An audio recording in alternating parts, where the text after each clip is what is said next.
Varicose veins కి సరైన చికిత్స కోసం సంప్రదించండి ఎవిస్ హాస్పిటల్. నమస్తే, వెల్కమ్ టు సుమన్ టీవీ. ప్రస్తుతం మనతో పాటు ఉన్నారు family counsellor, motivational speaker, public speaker Rajaniramma గారు. నమస్తే మ్యామ్. నమస్తే నవీన. మ్యామ్, నాకు చాలా రోజు ఒక డౌట్ ఉంది. చాలామంది చూశాను నేను. ఒక ఏజ్ వచ్చాక ఇప్పుడు భార్య భర్తలు ఉంటారు కదా, భర్తతో సమానంగా భార్య ఎందుకు హ్యాపీగా హెల్తీగా ఉండదు? అంటే మిస్టేక్ భార్యదేనా, భర్త మిస్టేక్ ఉందా? తను మాత్రం చాలా యంగ్, మీరు ఒక ప్రీవియస్ వీడియోలో చెప్పారు, మీరు ఎనర్జెటిక్గా ఉంటారు, ఏజ్లో కూడా చాలా యంగ్గా స్లిమ్గా కనిపిస్తూ ఉంటారు. కానీ వైఫ్ చూడండి, కొంచెం ఓల్డ్ ఏజ్ అయిపోయినట్టుగా, ఇంకా ఏజ్ బార్ అయిపోయినట్టుగా, డ్రెస్సింగ్లో కానీ ఫేస్లో కానీ ఏదో నిరుత్సాహంగా ఇలా ఉంటారు. కానీ హస్బెండ్ మాత్రం చాలా చలాకీగా హ్యాపీగా ఉంటారు. సమస్యలు ఇద్దరికీ ఉంటాయి కదా, అన్నీ సమానంగానే ఉంటాయి. కానీ ఇక్కడ ఎందుకు ఈ బ్యాలెన్సింగ్ అనేది ఉండదు అంటే ఇది ఎవరి మిస్టేక్ అంటారు? ఇది చాలా ఇంపార్టెంట్ అయిన టాపిక్ అండి. ఇది బాగుంది. అయితే ఇది చాలా విచారకరమైన పరిస్థితి కూడా. ఏంటంటే మీరు అన్నారు వాళ్ళ మిస్టేకా అన్నారు. ఇది మిస్టేక్ అని చెప్పలేం మనం. ఇప్పుడు పిల్లలు పుడితేనో, ఒకవేళ పిల్లలు పుట్టకపోయినా ఫిజికల్గా ఎన్నో మార్పులు ఉంటాయి లేడీస్లో. మంత్లీ పీరియడ్స్ అని, లేకపోతే సృష్టిరీత్యానే కొంచెం వీక్గా ఉంటారు ఆడవాళ్ళు. అయితే ఈ రెండు కారణాల వల్ల పిల్లలు పుట్టినా పుట్టకపోయినా ఒక ఏజ్ వచ్చేటప్పటికి వీక్ అవుతారు. కానీ జెంట్స్ అనేవాళ్ళు కొంతమంది ఏంటంటే వాళ్ళు స్వతహాగానే మంచి ఆరోగ్యంగా ఉంటారు, సృష్టిరీత్యా ఫిజికల్గా ఫిట్గా ఉంటారు. కొంతమంది వాళ్ళు తీసుకున్న కేర్ని బట్టి ఆరోగ్యంగా ఉంటారు. కొంతమంది పాపం వాళ్ళు కూడా వీక్ అయిపోయి ఏమి చేయలేక ఏదన్నా అనారోగ్యంతో వాళ్ళు బాధపడే వాళ్ళు ఉన్నారు. అయితే మీరు చెప్పిన దాని ప్రకారం ఇటువంటి కేటగిరీ మనుషులు తీసుకుంటే కొంతమంది లైఫ్ అంతా వాళ్ళని వాళ్ళు ఒక టైం టేబుల్ లాగా పెట్టుకుని వాళ్ళది వాళ్ళు చూసుకుంటూ ఉంటారు. ఇల్లాలు అనేది ఏంటంటే మనం అనుకున్నాం కదా, ఇంటి పనులతోటి సతమతం అవుతూ టైంకి చేయాలి. చూడండి, మార్నింగ్ రెడీ చేయాలనుకోండి పిల్లల్ని, ఇంట్లో ఇన్లాస్ అత్తగారు మామగారు ఉన్నారనుకోండి, ఇప్పుడు వాళ్ళందరికీ తన టైం ప్రకారం పెట్టకపోతే సదరు మొగుడు గారు ఏమంటారంటే, టైంకి మా అమ్మకి ఏమి అందించలేకపోయావు, మా అమ్మకి ఆ ట్యాబ్లెట్ వేయాలి, ఈ ట్యాబ్లెట్ వేయాలి, నువ్వు ఎందుకు టైంకి పెట్టట్లేదు, త్వరగా పెట్టు. అదే టైంలో పిల్లల్ని పంపించాలి. అదే టైంలో ఇంట్లో పని మనిషి ఉందనుకోండి, పని మనిషి వస్తుంది. పని మనిషి లేదనుకోండి, ఆవిడే ఊడ్చుకోవాలి, ఆవిడే కడుక్కోవాలి, అన్నీ వంట చేసుకోవాలి, అత్తగారికి ఒకటి ఇవ్వాలి. చూడండి, ఈ రోజుల్లో ఒక గిన్నెలో టీ పెడితే నలుగురికి 4 కప్పుల్లో పోసి ఇచ్చే పరిస్థితి లేదు. ఒకడు ఇద్దవుతాడు, ఇంకోటి అద్దవుతాడు, ఇంకో ఆవిడ అద్దవుతుంది, ఇంకో ఆవిడ ఇద్దవుతుంది. నలుగురికి 4 రకాలు కలపాలి. ఇది సాధ్యమేనా? ఎంత కష్టం. ఇది అబద్ధమైతే చెక్ చేయండి అక్కడికన్నా వెళ్ళి.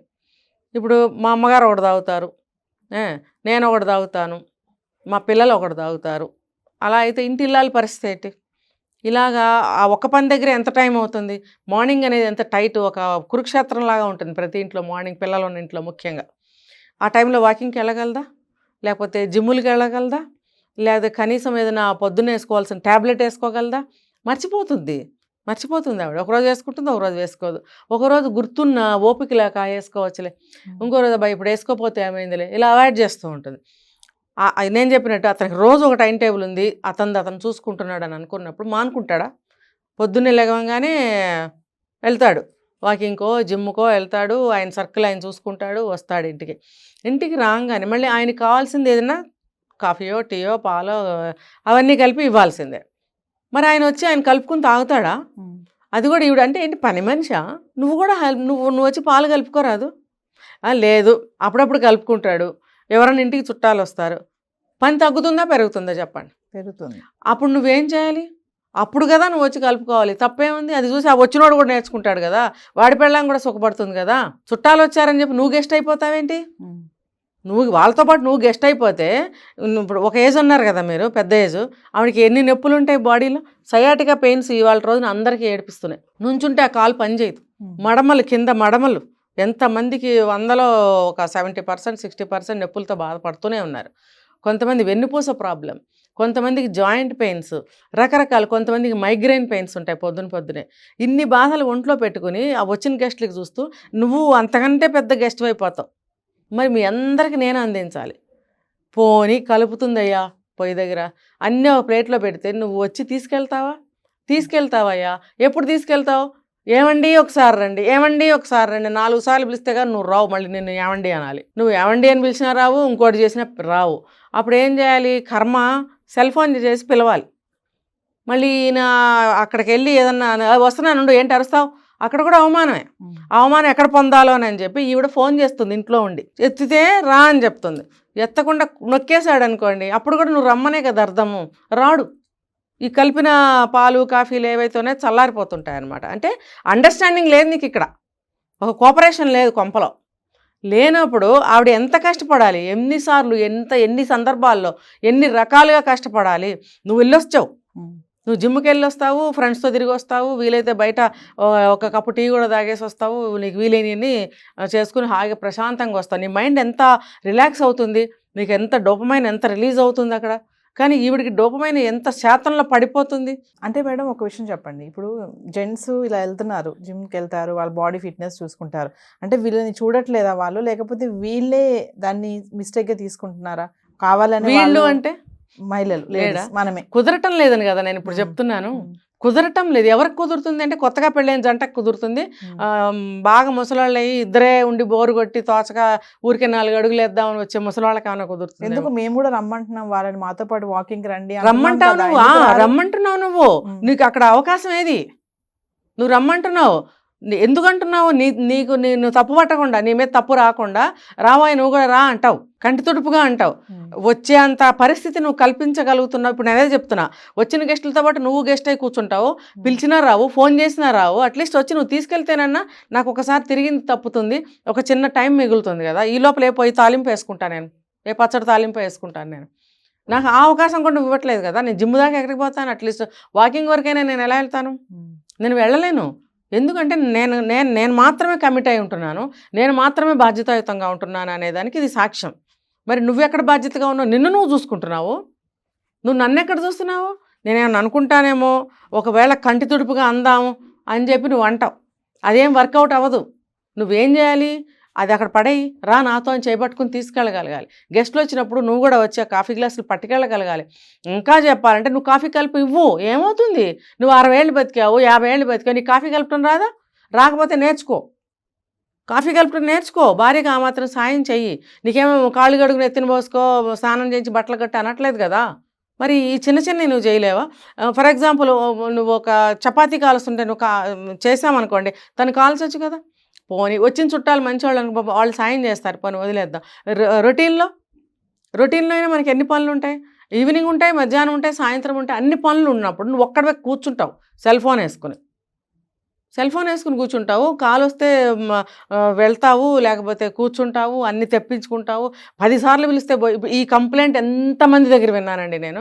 100 సార్లు పిలిచిన భోజనం నువ్వు తింటావా, నేను తింటానా? నా కడుపు నిండుతుందా, నీ కడుపు నిండుతుందా? నీకు ఆకలేస్తే అన్నం పెట్టమని అడగయ్యా బాబు. భోజనం చేస్తారా? ఇంకో కేసు పెట్టనా? భోజనం చేస్తారా, భోజనం పెట్టనా అంటే ఆన్సర్ ఇవ్వరు. పెట్టమని అడుగుతుందండి ఈవిడ. భోజనం పెట్టనా, ఇది ఒక ప్రశ్న అంటాడు ఆయన.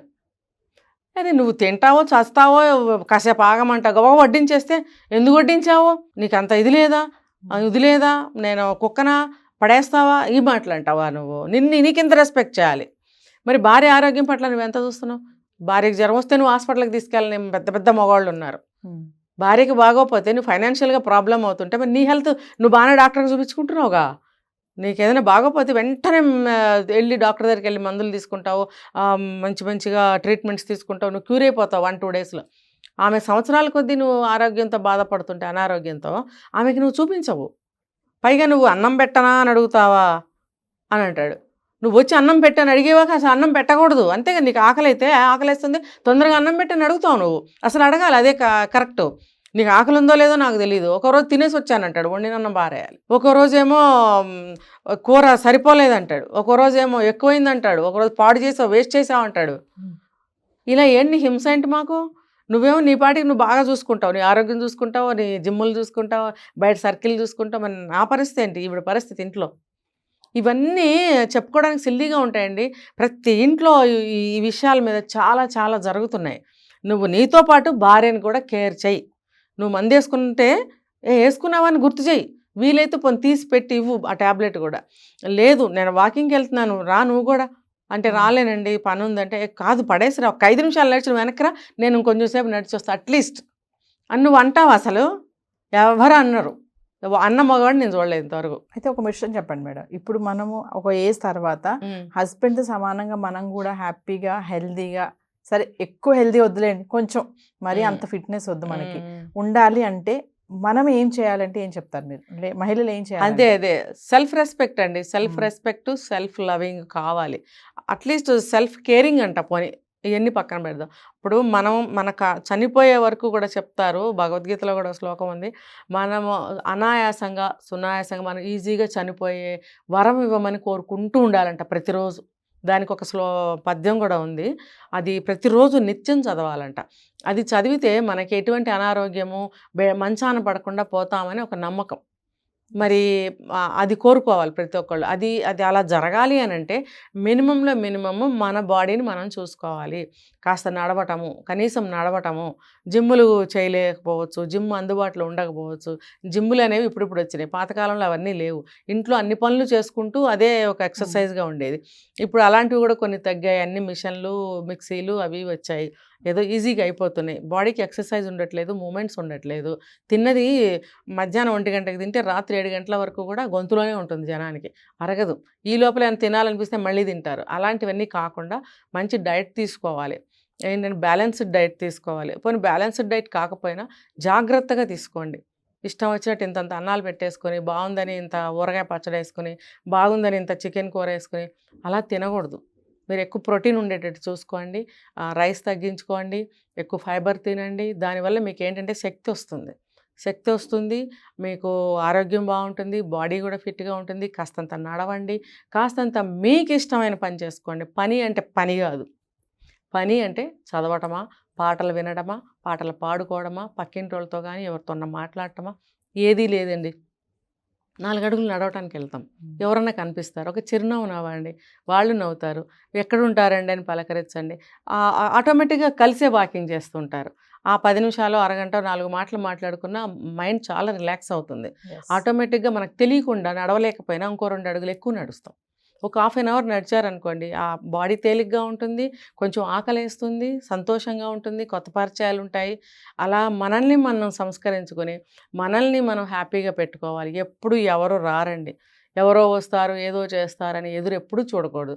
మనకి మనం ఏం చేసుకుంటున్నాము. ఇప్పుడు భర్త మంచివాడైతే ఓకే, కాకపోతే ఏం చేస్తాం, ఇలా పడి ఏడుస్తూ రోగాలు తెచ్చుకుని మంచంలో పడితే అప్పుడు చేస్తాడా భర్త? అస్సలు చేయడు. కనీసం హాస్పిటల్లో కూడా చూపించని మగుళ్ళు ఉన్నారు. అప్పుడు నిన్న మంచానికి వదిలేసి వాడు బయటకు వెళ్ళి అన్నీ చూసుకుంటాడు. బయట వెళ్ళి తింటాడు, బయట దాని దగ్గరికి వెళ్ళి వస్తాడు, బయట ఫ్రెండ్స్తో తిరుగుతాడు, అన్నీ వాడికి బయట అయిపోతూ ఉంటాయి. ఇంకా గట్టిగా మాట్లాడాలంటే దాన్ని వదిలేస్తాడు భార్యను కూడా. చెప్పానుగా, ఈ వయసు వచ్చాక విడాకులు ఎక్కువ అవుతున్నాయి. ఎందుకు అవుతున్నాయి అంటే ఇన్ని కారణాలు. ఇంకొకటి ఒక సీక్రెట్ అనుకోండి, టిప్ అనుకోండి, ఎంత ఏజ్ వచ్చినా ఆడవాళ్ళు మంచిగా తయారవ్వటము అంటే ఏ ఏజ్ అందం ఆ ఏజ్లో ఉంటుంది చూడండి. ఇప్పుడు 5 ఏళ్ల పాప ఎంత ముద్దుగా అందంగా ఉంటుందో, 10 ఏళ్ల పాప ఇంకో అందంగా ఇంకో ముద్దుగా ఉంటుంది, 16 ఏళ్ల పాప ఇంకో అందంగా ఇంకో ముద్దుగా ఉంటుంది. అలాగే 25 ఏళ్ళు, 30 ఏళ్ళు, 40 ఏళ్ళు, ఒక 50 ఏళ్ళు వచ్చిన స్త్రీ ఎంత హుందాగా, ఎంత అందంగా, పవిత్రంగా కనిపిస్తుందో తెలుసా? అదొక అందం. ఆ అందాన్ని యాక్సెప్ట్ చేయాలి, ఆ వయసుని యాక్సెప్ట్ చేయాలి. ఇంకోటి, మన మొహంలో చిరునవ్వు, మన మనసులో వచ్చే ఆలోచనలు బట్టి మన అందం పెరుగుతుంది. అయ్యే ఆభరణాలు, వాటితోటి మనము చక్కగా హుందాగా ఏ వయసు వచ్చినా అందంగా కనిపించడానికి ట్రై చేయాలి. అట్లీస్ట్ మన పర్సనల్ ఏమంటారంటే తలదూకోవడము, స్నానం చేయడము, ఉన్న దాంట్లో మంచి బట్టలు కట్టుకోవడం, చిరునవ్వుగా మాట్లాడటము, కాస్తంత వాకింగ్ చేయడము, తెలిసిన దాంట్లోనే కొంచెం హెల్దీ ఫుడ్ కొంతమందికి తెలియదు ఏం తినాలో, సరే మీకు తెలిసిన దాంట్లోనే హెల్దీ ఫుడ్ తీసుకోండి. ఇంకా అది తినండి, ఇది తినండి అని చెప్పడానికి నేను డాక్టర్ని, న్యూట్రిషనిస్ట్ని కాదు, తెలిసినంతవరకు చెప్తున్నా నేను. మీకు తెలిసిన మంచి ఫుడ్ని తీసుకోండి. ఇంతంత తీసుకోవద్దు, ఇంత తీసుకోవద్దు, మీ పొట్ట ఎంత యాక్సెప్ట్ చేస్తుందో అంతే తీసుకోండి. నచ్చిందని ఇంకా తినడం, లేకపోతే బయట తిండ్లు అలవాటు చేసుకోవడం చేయకండి. దానివల్ల ఏమవుతుందంటే ఎంత హ్యాపీనెస్గా ఉంటారో మీ బాడీ అంత కండిషన్లో ఉంటుంది, మీ కంట్రోల్లో ఉంటుంది. మీరు అట్లా ఎప్పుడు నిత్య నూతనంగా, నిత్యవనంగా కనిపించాల్సిందే.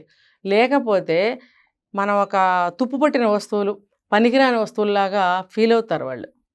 ఇప్పుడు యాక్చువల్గా వాళ్ళకి కూడా మనకి మోనోపాజ్ ఎలా వస్తుందో వాళ్ళకి అలాంటివి ఉంటాయి కంప్లైంట్స్, కానీ మనకి లేడీస్కి ఉన్నంత జెంట్స్కి ఉండదు. కాబట్టి వాడు ఇంకొంచెం ఎక్కువ చెలరేగుతూ ఉంటాడు. అలాంటివన్నీ కాకుండా సంసారం అనేది నిండుగా, పొందిగ్గా ఒక మంచిగా ఉండాలి అంటే, ఒక ప్రొటెక్టివ్‌గా ఉండాలి అనంటే భార్యాభర్తల మధ్యన బంధం బాగుండాలి. ఆ బంధం బాగుండాలంటే ఒకళ్ళ కోసం ఒకళ్ళు ఉన్నంతలోనే అందంగా, ఆనందంగా ఉండగలిగితే ఎవరైనా ఇంటికే అట్రాక్ట్ అవుతారు. ఎస్. ప్రశాంత్ చూడండి, ఎవరైనా మై హోమ్ అంటారు, స్వీట్ హోమ్ అంటారు. ఆ స్వీట్ హోమ్‌కే వస్తాడు, ఆ మై హోమ్‌కే వస్తాడు. కానీ ఇలాంటివి కొన్ని పాటించుకుంటూ ఉంటే మనకి అందం, ఆనందం 2 దొరుకుతాయి. Thank you madam.